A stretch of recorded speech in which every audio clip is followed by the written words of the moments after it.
Di era modern saat ini, keberadaan ruang digital yang amat luas memiliki berbagai macam fungsi. Ruang digital kerap dijadikan sarana berekspresi bagi banyak individu melalui berbagai macam platform sosial media. Keberadaan ruang digital tak bisa lepas dari banyaknya arus informasi yang begitu cepat. Masyarakat dapat dengan mudah mendapatkan berita atau informasi yang dibutuhkan. Namun di masa pandemi COVID-19 tidak sedikit berita bohong atau hoaks yang beredar di tengah masyarakat. Menteri Komunikasi dan Informatika Johnny G. Plate menyebut ada 1.900 sebaran hoaks dan disinformasi terkait COVID-19 di ruang digital dan lebih dari 100 orang sudah ditetapkan sebagai tersangka. Kasus COVID saja ada 104 orang yang sudah ditersangkakan oleh Polri karena sudah langgar hukum benar-benar. Ya, ada 1.900 sebaran ya, di ruang digital kita ya, terkait COVID yang hoax dan disinformasi. 1.600-nya sudah di take down, tinggal 200 sekiannya. Berbagai contoh berita hoax atau disinformasi mengenai COVID-19 yang tersebar di ruang digital dapat dengan mudah ditemukan melalui situs kominfo.go.id. Salah satu kasus yang heboh beberapa waktu lalu adalah beredarnya foto semua ruangan di Wisma Atlet yang dipenuhi pasien COVID-19. Ketua Satuan Tugas Penanganan COVID-19 Doni Monardo menjelaskan foto Wisma Atlet yang penuh adalah tidak benar. Foto itu diambil ketika sedang berlangsungnya pesta olahraga Asian Games. Ya. Karena tower 4 dan 5 itu belum ada listriknya, belum selesai. Jadi kalau dinyalakan semua itu penuh, tentu ada pertanyaan. Gambar-gambar atau foto-foto yang diedarkan bahwa rumah sakit Wisma Atlet itu penuh, itu tidak benar. Keberadaan ruang digital di era modern saat ini selayaknya dimanfaatkan dengan sebaik-baiknya. Masyarakat tidak bisa membendung banyaknya arus informasi, baik itu berita benar ataupun hoaks sekalipun. Oleh karena itu, masyarakat dituntut harus bijak dalam memilih informasi dan memperbanyak referensi untuk mencegah hoaks di masa pandemi.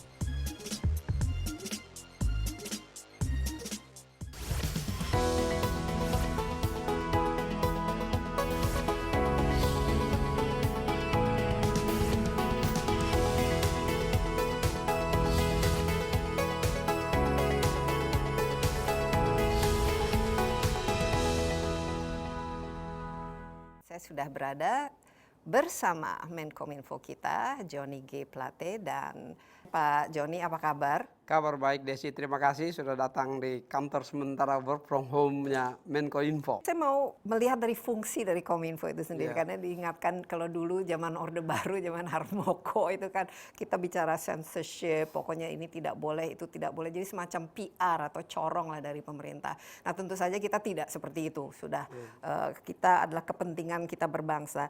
Nah, tapi saya melihat ya, dalam penggunaan digital ini selain multitafsir itu sendiri, saya lihat itu masih banyak statement atau apa yang keluar dari pemerintahan itu justru membuat masyarakat bingung. Itu pertama, simpang siur. Misalnya Menteri A ngomong A, yang ini B, dan pesan yang diterima itu C. Itu pertama. Ini kan jadi berarti ada sesuatu yang missing dalam cara menyampaikan kebijakan publik itu. Kedua, dari menyampaikan, mensosialisasikan, mengkomunikasikan ini juga menjadi challenge ya. Saya lihat itu banyak sekali menggunakan buzzer atau influencer. Nah ini mungkin Pak Johnny bisa share sama saya. Ya karena ini bisa saja bumerang ya.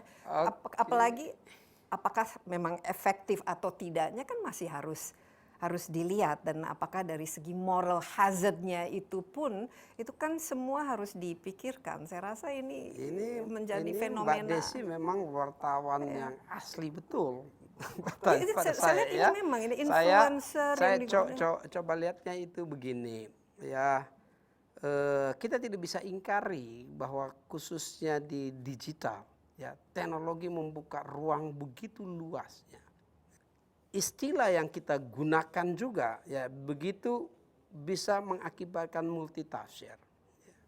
Kalau saya melihat bagaimana pemanfaatan ruang digital itu, tadi disinggung ada komunikasi lintas pejabat negara, penyelenggara negara yang berbeda-beda begitu ya. Kalau dulu hanya Pak Murdiono atau misalnya yang merepresentasikan pemerintah atau Harmoko misalnya. Itu dia ya.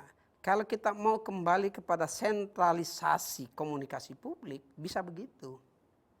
Kita akan mengambil keputusan desentralisasi komunikasi publik sebagai respons terhadap reformasi. Ya, tidak ingin lagi komunikasi publik satu arah dan tersentral, top down, tapi desentralisir. Pada saat ini desentralisir, pemerintah mengambil langkah desentralisasi untuk merespons reformasi. Kita, ya masyarakat yang tadi datang dengan gagasan besar reformasi, juga merespons enggak perubahan sikap pemerintah yang sentralistik komunikasinya ke desentralistik. Kan tidak juga. Khususnya misalnya dalam posisi COVID. Masyarakat kembali diingatkan dengan kehebatnya sentralisasi komunikasi. Ya. Tapi kita sudah desentralisasi. Masyarakatnya Nah, kita tidak belum siap mendengarkan. merespons itu dengan baik. Nah, di sisi yang lain terjadi kebebasan pers. Media mempunyai keleluasaan untuk mempunyai akses berkomunikasi dengan para penyelenggara negara yang sudah didesentralisir. Ya, topik yang sama ditanya kepada menteri yang berbeda. Menteri yang berbeda menjawab sesuai tusinya masing-masing. Terhadap hal yang sama dengan sisi pandang yang berbeda. Ya, belum tentu sisi pandang yang berbeda ini sampai pada saat itu dielaborasi untuk sebelum keluar sebagai berita. Yang berdampak pada apa? Penjelasan menteri yang satu dengan menteri yang lain terhadap hal yang sama dengan angle pandangan yang berbeda disajikan pada masyarakat sebagai perbedaan. Nah, masyarakat menerimanya sebagai dua informasi yang berbeda. Padahal dia bersumber dari satu sumber dengan titik pendekatan penugasan yang berbeda. Ini terjadi. Saya juga merasakan. Dan ini menjadi masalah kalau ternyata komunikasinya menjadi tidak efektif. Contohnya misalnya yaitu jaga jarak, menggunakan masker, cuci tangan, tapi ternyata banyak juga yang tidak melakukannya, mendengarkannya. Makanya Pak Presiden, Pak Jokowi langsung mengingatkan, komunikasi itu bisa dari beberapa ya sumber karena memang terdesentralisir, tapi dia harus bersumber dari satu pusat informasinya. Supaya ngomongnya bahan yang sama. Nah, pada saat pemerintah mengambil langkah begitu dengan harapan, ya, itu juga direspons dengan cara berpikir yang sama. Itu kan tentu begitu. Nah, kritik, saran, perbaikan itu berjalan. Tidak ada pemerintahan di dunia ini yang siap menghadapi COVID-19. Termasuk komunikasi terkait COVID-19. Ya. Makanya Pak Jokowi memerintahkan juga komunikasi kita selalu harus diperbaiki. Ya, karena inti dari keberhasilan kita untuk mengatasi COVID-19 ya adalah partisipasi masyarakat. Dan masyarakat bisa berpartisipasi melalui penerapan protokol kesehatan yang disiplin, pakai masker, kalau perlu face shield seperti yang kita pakai ini Mbak Desi, ya cuci tangan secara teratur, pakai sabun tentunya, jaga jarak, hindari pertemuan tertutup yang lama, yang terlalu lama. Nah, kalau ini dilakukan dengan baik, partisipasi masyarakat yang mengerti, mempercayai itu menyelesaikan masalah COVID, melaksanakannya secara disiplin, dimulai dari diri sendiri, dimulai dari lingkungan terkecilnya dikeluargai, ya, membiaskan itu pada lingkungan tempat tinggalnya di RT RW, desa, kelurahan, dan dia bisa menjadi kebijakan daerah, kabupaten atau provinsi, lalu dia menjadi kebijakan negara, pasti mampu kita. Dan untuk itu kita membutuhkan ya ini disosialisasikan kepada masyarakat. Inilah titik yang harus kita lihat posisi apa, influencer apa buzzer. Kalau influencer jelas dibutuhkan, siapa bilang tidak boleh? Ya, boleh menggunakan dan baik karena dia terpercaya, akurat dan teridentifikasi. Dan apakah efektif menurut Pak? Efektif dan tidak efektif dievaluasi. Ya, kalau influencer yang bisa menyampaikan berita secara tepat dan menjangkau secara luas dan efektif diteruskan. Kalau tidak, jangan diganti dan menggunakan multi model media. Tidak harus influencer saja, tapi kombinasi dari keseluruhan media dalam rangka komunikasi untuk mengajak masyarakat mengambil bagian. Tapi kalau buzzer, lain lagi. Buzzer itu unidentified. Buzzer itu Cyber dia army, menyampaikan ya. informasinya untuk satu kepentingan yang belum tentu dia tahu, belum tentu dia tahu manfaat maupun bahayanya, tapi dia gunakan itu, unidentified. Ya. Nah, kalau ini sampai lalu ditarik satu garis lurus, ya government, pemerintah, influencer, buzzer, lalu digunakan untuk satu kepentingan pemerintah, cuman satu kok kepentingan pemerintah saat ini. Kita kalahkan COVID, ekonomi kita tumbuh. Itu kepentingan pemerintah. Ya, untuk kalahkan COVID, stop sebaran COVID, dinamisnya ekonomi mulai kita bertumbuh karena kita sedang mengalami tekanan bahkan ancaman kontraksi ekonomi kita perlu soliditas nasional, kita perlu bersama-sama dengan seluruh pentahelix kita, masyarakat terlibat di dalamnya, menggunakan seluruh alat termasuk influencer untuk memanfaatkan kekuatan kita. Ya, kalau itu dipakai untuk kepentingan bangsa, kepentingan negara, dan itu kepentingannya pemerintah, bagaimana? Iya, kalau itu menurut saya tuh setuju ya, karena ini memang pesannya itu penting dan perlu kedisiplinan masyarakat untuk melakukannya. Belum suksesnya kementerian yang mengukurnya dashboard presiden. Kita serahkan Tapi pada Bapak selama Presiden. 6 bulan masa COVID ini kira-kira bagaimana? Kalau self evaluasi boleh dong Pak Joni. Bagaimana? Apakah sudah maksimal? Tidak gampang Mbak Desi pada saat di mana kesiapan infrastruktur ICT, kesiapan regulasi, kesiapan talenta digital, kesiapan spektrum frekuensi yang belum sempurna, ya, untuk berhadapan dengan transformasi digital yang cepat.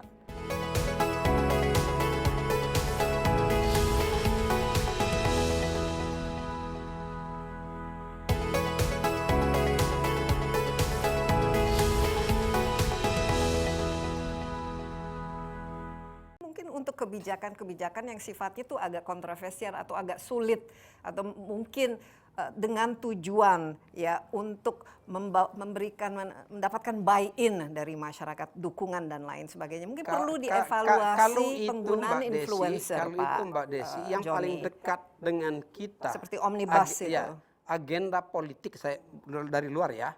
Agenda politik yang paling dekat dengan kita di tingkat nasional kan tidak ada. Pilpres, pileg itu baru terjadi tahun 2024. Ya. Agenda terdekat dengan kita wilayah ada. Pilkada, 9 Desember Nah, itu 2020. pasti buzzer-buzzer itu Ya. sudah siap juga. Itu terjadi di situ. Tapi kepentingan pemerintah dan masyarakat secara nasional saat ini untuk mengatasi COVID dan ekonomi ada. Ya. Melalui apa? Penyederhanaan aturan-aturan. Nah, menggunakan komunikasi masyarakat agar masyarakat mengetahui isinya, ya, dengan benar, agar masyarakat tidak menafsirkannya tidak sesuai dengan apa tujuan dari draft atau undang-undang yang disiapkan itu menjadi tugas pemerintah, itu menjadi tugas ekosistem, tugas kita semuanya. Jangan sampai ya isinya betul, dibacanya setengah, diteruskan yang mendengarnya menjadi 1/4, diteruskan lagi yang berikut menjadi 1/8, yang utuhnya menjadi hilang. Nah, disitulah komunikasi ini digunakan. Akan tetapi ya, kritik, saran di mana mengingatkan ya agar kewenangan eksekutif yang dimiliki tidak digunakan untuk hal-hal yang bertentangan dengan kepentingan masyarakat. Saya setuju itu. Iya, dan juga feedback ya, iya, moral hazardnya hati-hatilah juga menggunakan influencer yang memang tepat untuk kebijakan yang ingin disampaikan. Jangan sampai ini bumerang, jangan sampai pemerintah nanti jadi bahan tertawaan gitu, karena ternyata bukannya ingin mensosialisasikan sesuatu tapi dianggap ini kok lucu-lucu begitu. Ini kan yang harus iya Mbak Desi, kalau itu ya kan. pemerintahan di era sekarang di mana sudah terbuka seperti ini, media sosial yang begitu luas jangkauannya, tentu menjadi pejabat publik harus siap dengan hal-hal seperti gitu kan. Jangan bawa perasaan baper, jangan. Tetap kita harus rasional dan fokus ya. Bahwa Presiden Pak Jokowi ini ya, arahannya jelas saat ini, fokusnya Pak Presiden itu ya, gas dan rem, itu hanya 2 saat ini nih. Kalau mau ngurus semua terlalu banyak ya. Apa? Ngatasin COVID-nya. Ekonomi kita jaga sama-sama. Itu dengan 2 hal ini kita selesaikan. Saya ekonom ya. Saya lama mengambil posisi sebagai mitra pemerintah di menyusun makroekonomi nasional selama 5 tahun di DPR gitu. Melihat betul begini. Nah, ini public policy. Pada saat kita mengambil public policy, kita harus yakin betul yang kita ambil ini untuk kepentingan masyarakat yang lebih banyak. Tapi harapan kita untuk seluruh masyarakat. Itu harapannya. Tapi apa mungkin satu keputusan diambil untuk seluruh masyarakat? Harapannya. Tapi jangan sampai dampaknya untuk masyarakat yang lebih banyak. Inilah public policy yang harus kita lakukan. Saat ini kalau tanya Pak Jokowi bagaimana? Nggak ada lagi, Pak Jokowi cuma satu di pikirannya nih, gimana ini kita ini lawan COVID ini, ayo. Tapi Pak Jokowi happy dengan kinerja Pak Joni selama ini? Nah, ada kalau masukan happy apa dan kira-kira? tidak happy, saya Feedback. ini berbeda pada saat di DPR dengan Menteri, Mbak Desi. Waktu di DPR, saya dipanggil oleh Menteri sebagai yang terhormat anggota DPR. Begitu saya ditunjuk oleh Pak Jokowi menjadi menteri, maka status saya menjadi pembantu. Pembantunya presiden, yang tugasnya mengimplementasikan visi misi programnya dan kebijakan presiden. Sukses atau belum suksesnya kementerian yang mengukurnya dashboard presiden.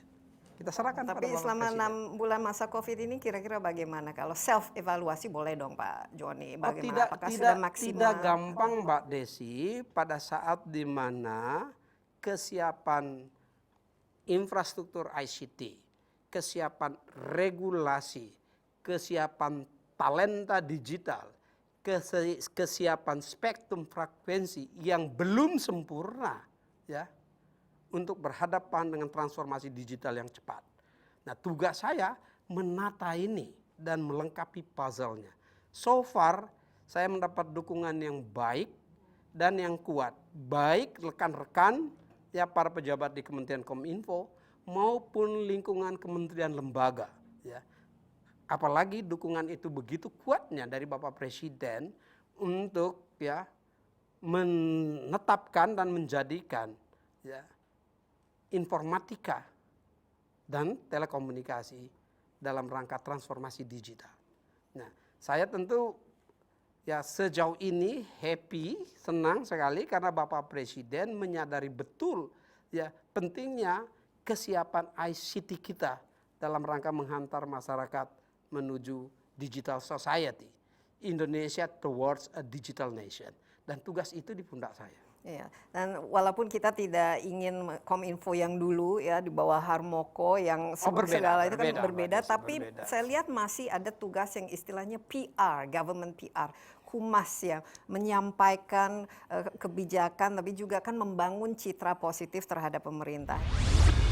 Ini yang menjadi persoalan. Jadi pada saat ini yang pertama kita harus membangun trust level yang memadai ya antar community, masyarakat dan government sebagai penyelenggara negara.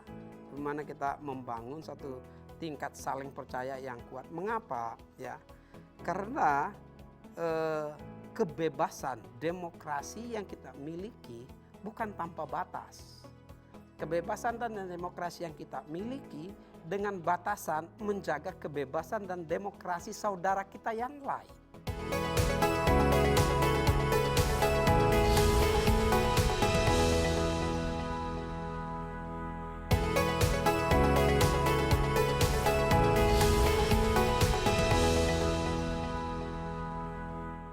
Iya, sebenarnya kan untuk aspek-aspek yang ada di ITE itu kan sudah ada di undang-undang secara misalnya pencemaran nama baik atau hoax, misinformation, disinformation, libel itu kan sebenarnya kan sudah ada gitu. Jadi mungkin Pak Joni kalau misalnya memperbaiki ya undang-undang khusus untuk formasi transaksi elektronik ini seharusnya yang belum atau belum diatur di dalam undang-undang lainnya sehingga Jadi tidak begini, terjadi ini multitafsir. ada dua payung, dua pendekatan ya, atau dua rejim ya. Contohnya misalnya Rejim pembayaran undang-undang pajak. penyiaran misalnya, rejim undang-undang penyiaran dia dan pers dia berpatokan dan mengacu pada aturan yang sudah mengaturnya. Yang satu yang newcomer ini ya, over the top ya, dia mengacu pada apa? Harusnya dia sudah mengacu pada undang-undang ITE. Dia juga mengacu kepada PP 71 ya, GR 71. Ada yang mengatur itu. Dia juga harus mengacu kepada undang-undang yang berhubungan dengan pornografi. Undang-undang ketentuan umum hukum pidana ya. Itu sudah diatur gitu ya. Harusnya mengacu ke sana. Tetapi tentu agar koeksistensi ini terjaga dengan baik ya. Nah, ini harus kita lihat ya. Bagaimana supaya kehidupan berdampingan yang seimbang ini harus diatur. Tidak bisa juga di Indonesia ini semuanya serba tanpa aturan, enggak bisa. Ini negara hukum, acuannya jelas ideologi negara kita Pancasila yang sudah mengatur cara hidup kita, falsafah kita sebagai bangsa. Kita sudah punya konstitusi yang mengatur batasan-batasan yang harus kita lakukan dari sisi Rechtsstaat kita sebagai negara hukum. Makanya undang-undang ini kita harus mengacu ke sana ya. Saya melihat banyak diskursus termasuk judicial review atau reviewnya Mahkamah Agung ya, itu akan melengkapi kita dalam melakukan satu kodifikasi ya untuk mengatur undang-undang kita lebih baik. Hanya tentu proses pembuat undang-undang ini nggak bisa pemerintah sendiri. Dia harus bekerja bersama-sama dengan parlemen. Sebelum itu ada ya, kita harus bisa menggunakan payung hukum yang ada dengan satu prinsip dasar. Azas manfaat untuk kita sebagai bangsa. Ya, dan saya lihat kalau bicara regulasi dan melawan teknologi, itu regulasi itu Ketinggalan. jauh ketinggalan ya. Contohnya nanti misalnya setelah kita bermigrasi ke dunia digital di mana sudah tidak ada lagi TV analog, semua berbasis digital. Tapi kan kita ketahui, sekarang siapapun yang memiliki smartphone juga bisa memiliki TV sendiri lah istilahnya. Lewat YouTube, Instagram, Facebook dan lain sebagainya. Nah, ini dan mereka juga bisa mendapatkan pendapatan dari sumber-sumber iklan. Nah, ini kan kalau saya melihat ke depan ini justru di situ yang harus dipikirkan ya, dari ekonominya maupun dari kesahihan dari konten-konten itu kalau sudah platformnya itu sama, Pak Joni. Jadi itu memang ya, itu memang kembali lagi kita buat selengkap apapun payung hukumnya ya. Disrupsi teknologi dia berkembang lebih cepat. Dia akan selalu lebih cepat. Maka kita dituntut untuk selalu adaptif terhadap perubahan teknologi itu sendiri ya. Nah, dalam kaitannya dengan itu ya, ini masih 4G Mbak Desi. Sudah begini. Bayangkan kalau dia di 5G yang 10 kali lebih cepat kecepatan sekarang. Lebih tertinggal dan lagi. resolusinya luar biasa, resolusi begitu bagus. tinggi dan semua pola pikir kita regulated itu yang semua harus mengacu pada aturan akan berubah dengan perubahan disrupsi yang begitu cepat di 5G. Nah, adaptasi ini yang harus kita atur. Nah, kenapa dari awal saya bilang ini cara berpikir. Ya. Kalau mau menunggu kita menyusunnya dengan baik ini sulit karena dia berkembang lebih cepat daripada aturan yang kita buat. Satu, di sini pentingnya perubahan cara berpikir kita. Yang kedua, di sini penting keberpihakan kepada kepentingan negara dan bangsa. Yang ketiga, ya, penting untuk menjaga relasi antar bangsa yang positif dan konstruktif. Ya, 3 hal ini harus kita kelola dengan baik, ya, di mana disrupsi berkembang begitu cepat di sisi yang satu, ya, dan perubahan masyarakat kita ini kan masyarakat yang mengikat kita setidaknya 2 hal besar ya. Yang pertama kultur mengikat kita, yang kedua religiusitas mengikat kita. 2 hal. Teknologi kan tidak punya 2 ini. Ya. Dia mempunyai kecepatan dari penemuan-penemuan baru. Nah, penemuan baru yang dekat dengan kita saat ini 5G. Kecepatan kita untuk menyesuaikan cara berpikir harus secepat itu juga. Belum lagi yang akan ada nanti yang saat ini sudah ada sebetulnya, yaitu quantum computer.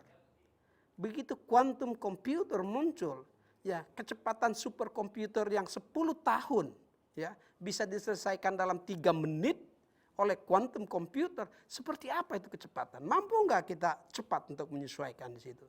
Nah ini hal-hal yang menjadi challenge dan tantangan kita ya, dalam mengambil, tentu Kominfo sebagai regulator, public policy makers ya akan melihat ini semuanya di negara demokrasi, di mana kita harus mendengar dengan banyak dan menggabungkan pikiran, ya, di mana titik simpul. Nothing is perfect, tapi dia harus bisa menjadi acuan kehidupan dan interaksi sosial masyarakat serta ekonomi yang lebih bermanfaat. Iya, nothing is perfect, tapi kalau bisa ya ini benefitnya jauh di Jauh lebih atas besar. daripada dampak negatifnya yang sekarang kita sudah rasakan. Karena begini, apalagi ya begini, apalagi kalau kita sudah mendekati pemilu dan lain sebagainya, kita sudah melihat dampak dari kehadiran medsos, Internet of all things itu adalah polarisasi di masyarakat, ya, meningkatnya intoleransi misalnya, lebih banyak orang sekarang berantem misalnya daripada berteman. Nah ini sampai ke titik paling kecil di dalam keluarga saja ini bisa mendapatkan dampak negatif. Ini kan semua kan harusnya kan menjadi pikiran, harus ada dipecahkan bukan saja secara filosofis ya, tapi secara bagaimana ini. Ini Karena dia kan, Mbak Desi ya, dari tadi saya selalu dekat dengan kepentingan saya yang di benak pikiran saya itu pembukaan Undang-Undang Dasar, tujuan negara memajukan kesejahteraan umum. Ya, itu yang selalu melekat. Teknologi dalam rangka memajukan kesejahteraan umum. Dalam konteks bingkai, ya, pilar negara. Itu yang ada di benak saya. Sehingga yang bagaimana kita menggunakan teknologi, ya, telekomunikasi dan informatika serta digital itu untuk tujuan negara, kemaslahatan, ya, kemakmuran rakyat, gitu ya. Tetapi rakyat kita tidak semuanya sama seperti itu untuk memanfaatkan ruang digital. Ya, ada yang berpikiran terbalik untuk kepentingan yang lain yang justru menjadi ya mengambil posisi agresif, menyerang ruang digital dan mengisi ruang digital. Nah, di sini yang menjadi persoalan tapi kita. Tapi kan memang itu sesuai dengan kebebasan berekspresi yang dilindungi oleh demokrasi kita itu sendiri. Makanya ini memang sangat sulit ya, bagaimana kita menciptakan demokrasi, tapi kalau demokrasinya itu sendiri digunakan untuk tindakan-tindakan yang menggeruskan kualitas dari demokrasi itu kan yang jadi masalah. Gitu. Itu yang menjadi persoalan. Jadi pada saat ini yang pertama kita harus membangun trust level yang memadai, ya, antar community, masyarakat, dan government sebagai penyelenggara negara. Bagaimana kita membangun satu tingkat saling percaya yang kuat. Mengapa? Ya, karena kebebasan demokrasi yang kita miliki bukan tanpa batas. Kebebasan dan demokrasi yang kita miliki dengan batasan menjaga kebebasan dan demokrasi saudara kita yang lain. Siapa menjadi arbitrase di sini? Hukum. Ya. Siapa yang harus melaksanakan hukum? Pemerintahan, negara. Ya. Kehadiran negara dalam mengimplementasikan hukum dalam rangka ya menjamin kebebasan pihak yang satu dan menjaga hak kebebasan pihak yang lain. Ini kita memang diskursus balance-nya, ini. karena pada ketika negara hadir itu justru dianggap wah presidennya tidak toleran, presidennya atau pemerintahnya itu otoriter ya, suka membungkam, tidak suka dikritik, tidak suka ada pemikiran-pemikiran lain. Ini kan sebenarnya downside-nya. Ini kan diksi-diksi yang selalu dipakai, yang harus kita lihat dia relevan nggak dengan zamannya. Ya, pada saat dimana tugas pemerintah untuk menjaga itu semuanya. Tapi kalau dia bilang pemerintah menggunakan hukum untuk mempertahankan kekuasaan, ya, di case tertentu betul ada authoritarian government itu menggunakan itu untuk menjaga kekuasaan. Tapi di democratic government kita menggunakan diksi yang sama, ini tidak relevan. Nah ini yang tentu dan saya setuju dengan Mbak Desi, intuisi wartawannya tinggi, tapi Ya, Inilah memang ruang yang ini, kita jaga sama-sama. iya, gitu. dan apalagi kita sebagai media ya harus memang fungsi kita menjaga demokrasi, menjadi watchdog, tapi Setuju. menjaga balance supaya di mana kebebasan itu selalu dibarengi dengan tanggung jawab kan, Betul, tanpa betul. misalnya merusak hak ataupun menggerus demokrasi, dan bagaimana kehadiran pemerintah yang untuk menstabilkan itu juga tidak diinterpretasi sebagai keinginan untuk lebih dominan. Labor intensif, ya di sisi yang lain kita teknologi, heavy technology gitu ya. Ini dua yang harus kita jaga agar kita ada di titik yang seimbang.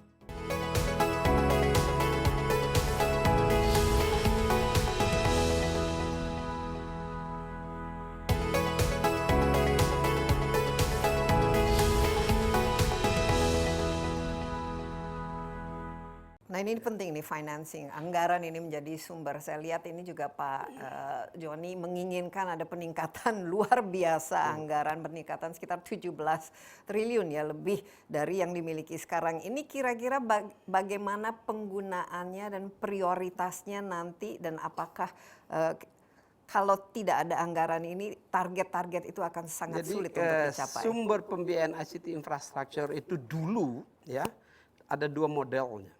Yang satu dibiayai langsung oleh korporat, yaitu operator seluler, ya. Dan satu dibangun oleh pemerintah melalui yang disebut dengan dana Universal Service Obligations, yaitu dana yang dipungut dari operator seluler untuk membangun BTS. Tetapi kita mengetahui Universal Service Obligation yang dipungut dari operator seluler itu sangat terbatas dan tidak mungkin digunakan untuk menyelesaikan pembangunan ICT infrastruktur kita atau infrastruktur TIK kita. Karenanya saya sedang menyusun satu bauran pembiayaan atau blended financing. Dan saya sudah laporkan kepada Bapak Presiden menyetujui itu. Kami sedang berbicara dengan Ibu Menteri Keuangan bagaimana membuat bauran pembiayaan. Terdiri dari apa? Yang operator seluler untuk wilayah komersial dibangun oleh operator seluler, untuk wilayah remote atau 3T dibangun oleh pemerintah melalui pembiayaan APBN rupiah murni, dan penerima negara bukan pajak yang dipungut oleh Kominfo, dan yang ketiga melalui Universal Service Obligation. Nah, masyarakat mungkin tidak tahu ya, salah satu lembaga negara menjadi penyumbang penerima negara bukan pajak terbesar di Indonesia adalah Kominfo. Ya, sehingga tentu melalui nanti dana itu kita bisa membangun. Budgetnya cukup besar, capex dan opex. Ya. Capital expenditure dan operational expenditure 2021 itu sekitar 30-an triliun. Ya. Tahun 2022 sama juga. Yang kami perkirakan sampai dengan tahun 2024 capex dan opex sekitar 100 triliun. Itu hanya wilayah 3T. Belum termasuk wilayah non 3T atau komersial yang dibangun oleh operator seluler. Nah, yang ingin saya sampaikan adalah pada saat di mana pemerintah dan institusi atau korporat yang terkait dengan operator seluler sudah membangun infrastruktur ICT kita, ya, dengan biaya yang mahal dan padat teknologi, apalagi disrupsi teknologi, maka kita tentu perlu menggunakannya, ya, secara cerdas dan bermanfaat. Iya, nah ini nanti juga ini problem berikutnya, tapi yang penting sekarang ini adalah pengadaan infrastruktur. Kita masih bicara dengan masalah teknologinya. Ini kalau kita membangun infrastruktur, masalahnya platform penggunaan ya infrastruktur itu, teknologinya kita masih banyak sekali mengandalkan luar. Ilmu dari luar, kita melakukan transaksi, kita menggunakan internet itu punyanya itu entah Google, entah Apple, entah macam-macam. Ini bagaimana Jadi arah strategi ke sana? Karena saya lihat ini perangnya itu sekarang kita lihat China berhasil membangun ekosistem sendiri. Indonesia dengan populasi 270 juta dan talent yang ya idealnya memang kita mempunyai independent system. Ya sebagaimana USA, Amerika punya independent system. China punya sendiri. independent system. Rusia melalui RUNET, ya, dia membangun networknya sendiri. Kita sebagai negara dengan 175 juta internet users di Indonesia saat ini. Penggunanya paling banyak. Kita hanya pasar juta. saja, konsumen. Pasar digital ekonomi kita yang berkembang juga luar biasa. Ya. Startup kita juga yang begitu banyaknya, 2.000 lebih startup di Indonesia ini, nomor 5 terbesar di dunia. Ya. Jadi harusnya kita bisa membangun, tetapi ya, ekosistem kita juga perlu kita tata terlebih dahulu. Dalam rangka kita untuk independensi itu, ya kita tentu harus menata terlebih dahulu. Di samping dua hal tadi, infrastruktur dan frekuensi, kita juga harus menata legislasi primernya, payung-payung hukumnya. Tadi saya singgung ada undang-undang PDP, ada revisi undang-undang penyiaran, ada Omnibus Law, dan seterusnya. Revisi undang-undang ini untuk mengatur agar disrupsi teknologi itu bisa direspons dengan tepat oleh industri atau ekosistem di dalam negeri kita. Nah tadi disinggung over the top masuk ke Indonesia. Nah kenapa tidak? Ya kita mempunyai tantangan juga untuk mempunyai over the top. Kan itu pertanyaannya.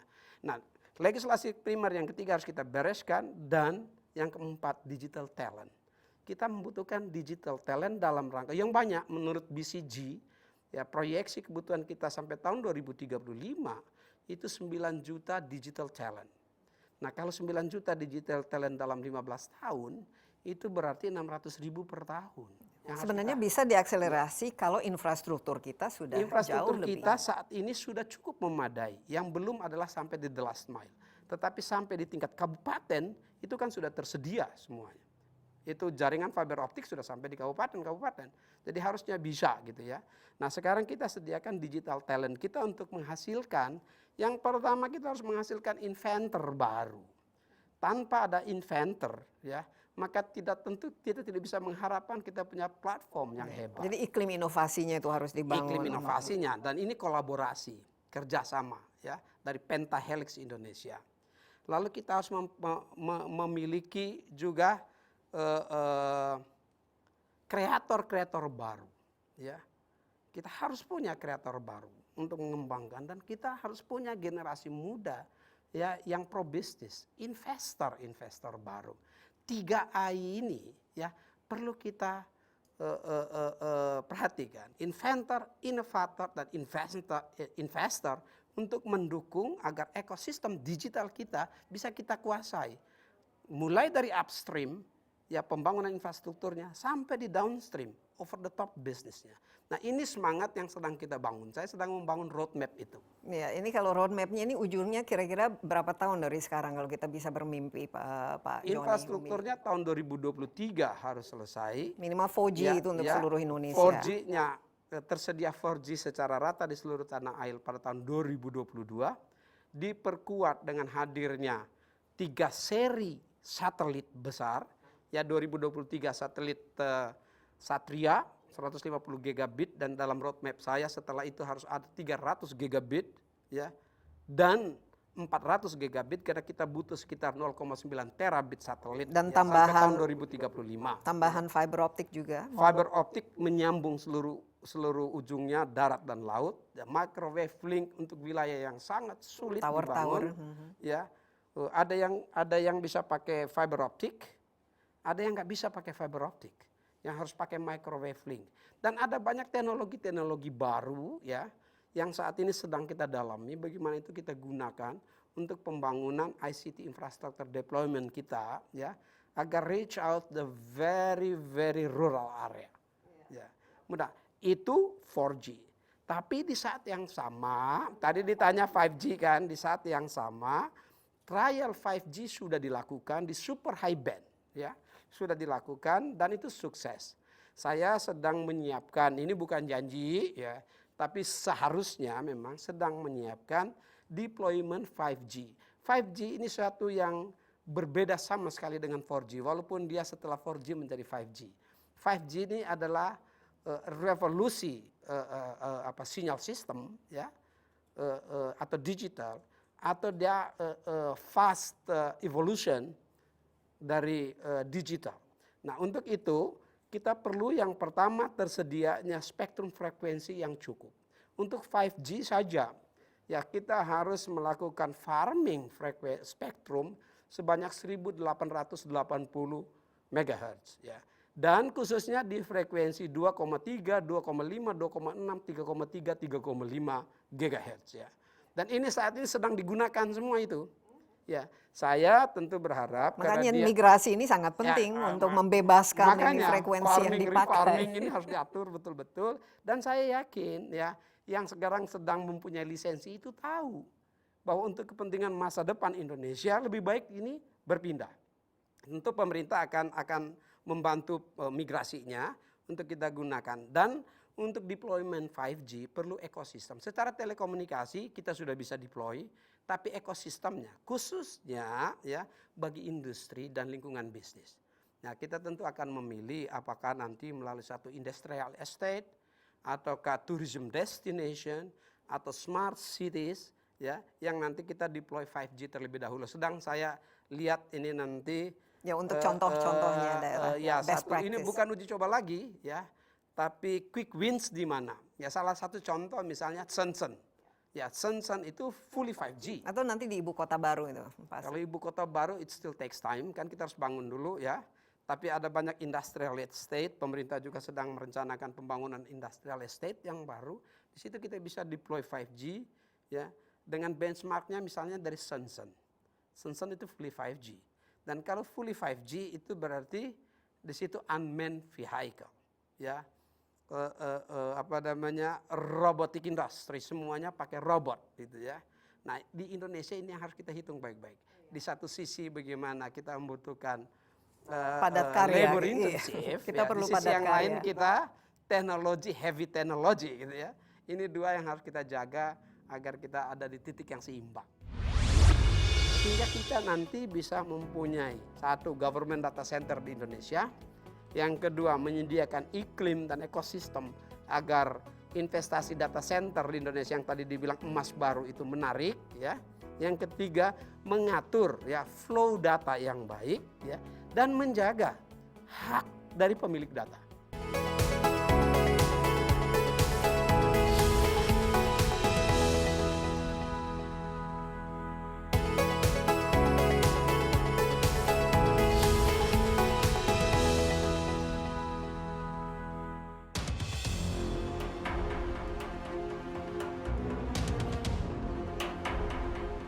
Pandemi COVID-19 telah membawa perubahan besar dalam pola kerja dan komunikasi.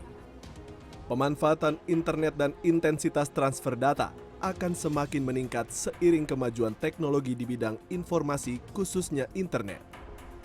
Mulai dari pegawai, guru, hingga murid, kini semakin akrab dengan beragam aplikasi pendidikan online ataupun video conference. Namun tanpa edukasi yang baik, siapapun beresiko menjadi korban kejahatan cyber. Berdasarkan laporan dari perusahaan keamanan cyber Kaspersky, pada 3 bulan pertama tahun 2020, kasus kejahatan cyber menunjukkan adanya peningkatan. Setidaknya ada 56% kenaikan kasus phishing yang menargetkan UKM di kawasan Asia Tenggara. Dibanding periode yang sama tahun lalu, hal itu menunjukkan bahwa saat ini pola serangan cyber lebih mengarah ke perusahaan daripada individu. Phishing adalah salah satu rekayasa sosial yang paling fleksibel karena dapat disamarkan dengan banyak cara dan digunakan untuk tujuan yang berbeda. Para pelaku kejahatan cyber ini juga selalu melakukan memasukkan topik dan tren terkini yang terkait dengan COVID-19 ke dalam konten mereka untuk meningkatkan peluang atau link yang terinfeksi atau lampiran berbahaya untuk dibuka secara online oleh pengguna online. Tren peningkatan ini terjadi pula dalam kejahatan cyber seperti beberapa waktu lalu. Beberapa perusahaan e-commerce dan lembaga pemerintah telah menjadi korban peretasan data. Menurut Hinsa Siburian, Kepala BSSN pada saat pandemi COVID-19 ini, ancaman terhadap infrastruktur seperti data center akan semakin masif. Oleh karena itu, BSSN sebagai regulator keamanan cyber Indonesia memerlukan kolaborasi dengan seluruh pemangku ekosistem keamanan cyber. Selain itu, kemandirian tata kelola pada data center menjadi penting. Terutama dalam menghadapi tantangan dan ancaman yang ada di ruang siber. Kemandirian dari segi tata kelola pada aplikasi, cloud, dan data center bisa kita wujudkan melalui pembuatan produk hasil karya mandiri dalam negeri. Sehingga era new normal menjadi sebuah peluang di mana Indonesia semakin mandiri dalam pengembangan teknologi informasi dan komunikasi. Kasus pencurian data perusahaan menjadi isu penting di Indonesia, khususnya perusahaan yang berbasis digital. Umumnya sang peretas menargetkan data-data yang bersifat konfidensial dengan tujuan ingin menghancurkan bisnis atau menggunakannya untuk kepentingan pribadi. Hingga saat ini, pelaku peretasan belum diketahui identitasnya. Kasus pencurian data perusahaan di Indonesia memang bukan barang baru di dunia cyber Indonesia. Ini menarik mengenai yang tadi kedaulatan terhadap teknologi itu sendiri. Saya lihat justru yang dilakukan oleh China, dia tidak menginvent sesuatu yang baru. Dia sistemnya meniru, tapi meniru dan memproduksinya dengan jauh lebih murah. Mungkin kita di sini bisa belajar baik dari China maupun dari negara-negara Amerika atau Eropa, bagaimana membangun ekosistem yang jauh lebih cepat dan lebih murah tanpa harus memulai dari nol. Kita kan sudah banyak itu sekali. betul sekali Mbak Desi ya. Tapi kita harus bedakan antara industri yang fisik ya dengan industri yang digital. Kalau industri yang fisik itu betul, kita lihat, kita beli pesawat terbangnya atau lokomotifnya, kita preteli dia, kita bikin lagi, kita reverse bangun, engineering. kita bikin kan, jadi kita bisa bikin satu design engineering atas dasar yang kita lihat. Tapi kalau digital ya, kita perlu mempunyai sebagai benchmark itu tadi, tetapi kita harus membangun yang namanya research dan lab yang kuat. Kita lihatlah di dunia ini, ya misalnya Huawei, ZTE, ya, atau Ericsson, Nokia, atau Qualcomm Amerika untuk 5G misalnya ya. Huawei research-nya 2 years ahead dibanding pesaingnya. Jadi memang research-nya itu penting sehingga Pak Jokowi membangun ya badan research kita sendiri, mendorong research dan kolaborasi lintas kementerian lembaga untuk mendorong research bersama-sama perguruan tinggi itu tepat. Kenapa? Masa depan kita itu di research. 5G kita itu di research. Ya berarti di SDM. Iya, ya berarti ini kuncinya kan SDM-nya sebenarnya. SDM, digital dan SDM. Jadi kita punya itu dua, ya. Dan kalau SDM SDM kan fisik dan SDM digital. Nah, itu yang saya sebut tadi digital talent itu. iya, dan semakin banyak ya saya lihat ini talent pool itu, dan apalagi kalau Harus kita. kalau zaman sekarang kan milenial mereka semua langsung lah istilahnya, mereka paham sekali, mereka semua digital natives. Tapi Pak Joni, mungkin kita ke hal yang menurut itu paling penting karena ini juga merupakan sumber ekonomi yang luas. Katanya data jauh lebih penting, lebih mahal sekarang dibanding dengan minyak ataupun emas dan lain sebagainya. Data ini menjadi kunci. Nah, kita melihat pada zaman pandemi ini, tadi selain ketimpangan teknologi, ada yang punya akses atau yang tidak punya, ya, adalah ketimpangan atau seberapa begitu besar kita membutuhkan data. Ya. Nah, di Indonesia ini saya lihat itu tidak ada yang namanya data nasional apa pusat, jadi yang begini, ada adalah Desi, ya. informasi yang akhirnya justru membingungkan. Nah, ini bagaimana strategi data? Memang dunia ini ya betul sekali tadi, data itu emas baru ya.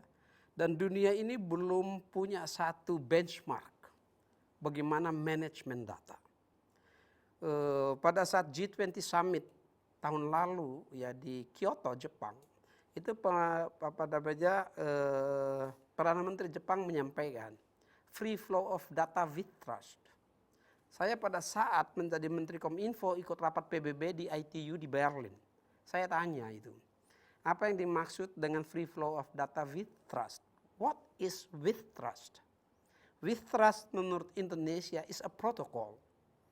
Protokol flow data ya cross border. It doesn't exist, belum ada itu. Iya, yang ada cybercrime yang cross ya, border. yang ada cybercrime. Nah, Hacking ini itu harus cross kita border. atur. Nah, di Indonesia bagaimana? Di Indonesia legislasi dan payung hukumnya saat ini tersebar di undang-undang sektor ya untuk pelindungan data. Ada di undang-undang perbankan, UJK, ada di Undang-Undang Kesehatan, Undang-Undang Kependudukan, dan saat ini saya sedang menyusun tadi yang saya sampaikan RUU Pelindungan Data Pribadi atau Indonesian Penting sekarang. ya, yang saat ini sedang berproses di Komisi 1 DPR, Indonesian General Data Protection Regulations itu ya, itu sedang berproses yang nanti menjadi payung besarnya tata kelola data di dalam negeri, termasuk tata kelola data cross border ya.